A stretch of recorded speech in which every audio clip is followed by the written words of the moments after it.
Realising there was a language in our whānau that was spoken and not realising it was our language. It was my language, that it was the reo, and that I knew I was Māori, but didn't realise that belonged to us and that was part of us.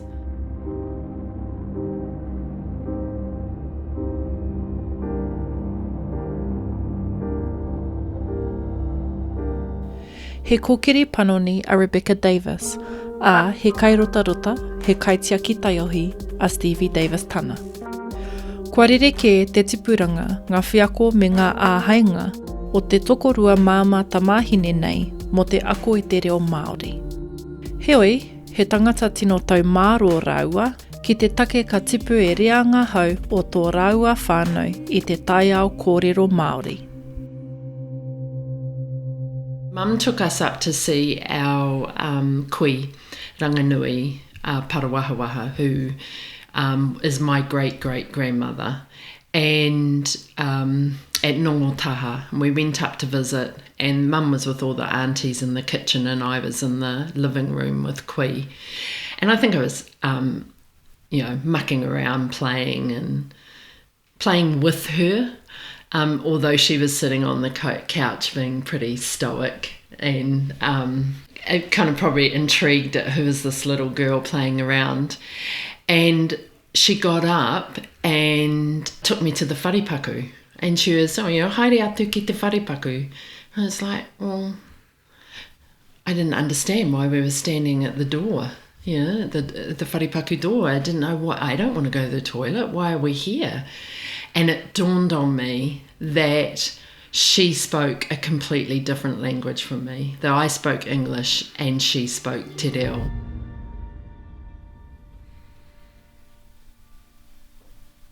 Do you know what it's like to be robbed of your taonga?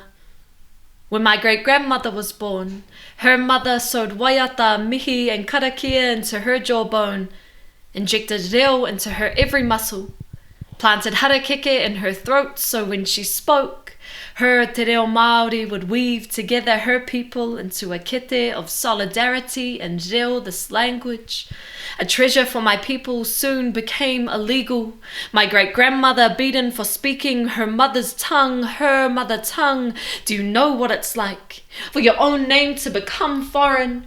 Beaten in the mouths of colonizers, dulled down to fit the interpretations of a Bible of gods that had not served us. So when my grandmother was born, her mother pulled teeth from bone to implant pearly whites of English syllables that fell clumsily off her tongue like the burdens they were. Her mother, holding her teeth in closed fists, kept in forbidden conversations in the backyard as if there wasn't a difference between planting and burying. Is this why we created the tooth fairy? $1 for every brown sentence removed to make room for colonizers in our mouths. See, we have become so accustomed to being enslaved, learning to bury our own bones, our language, dressed in colonizers' chains like diamonds, but forgetting the blood that was shed to bind it. Maybe now I understand the meaning of blood diamonds. When my mother was born, our people fell silent. Her mother had no gifts to give, a language that had no meaning or a language that had no purpose. Mouth full of English syllable filling shaved down to fit the mold. Praying for knowledge but forgetting that wisdom teeth hurt the most. I watched 2 generations of women fight to learn their own language, to preserve that which was once stolen. Do you know what it's like to be robbed of your taonga before you are even born? To try and explain why you cannot speak your own language. This is my reo, passed down from my tipuna, slaughtered at the hands of greed, this treasure that has been taken from me, and I am here to take it back. See, they had already cut out my tongue before they could teach me to speak their language, put it on a leash, taught it to roll over and play dead, but I will not roll over and play dead. For too many generations they have silenced us, while they sat back sipping on greed and bathing in entitlement, or having the nerve to call it civilizing. When I was born, my mother sewed cocoons into my jaw so that butterflies would cascade off my tongue.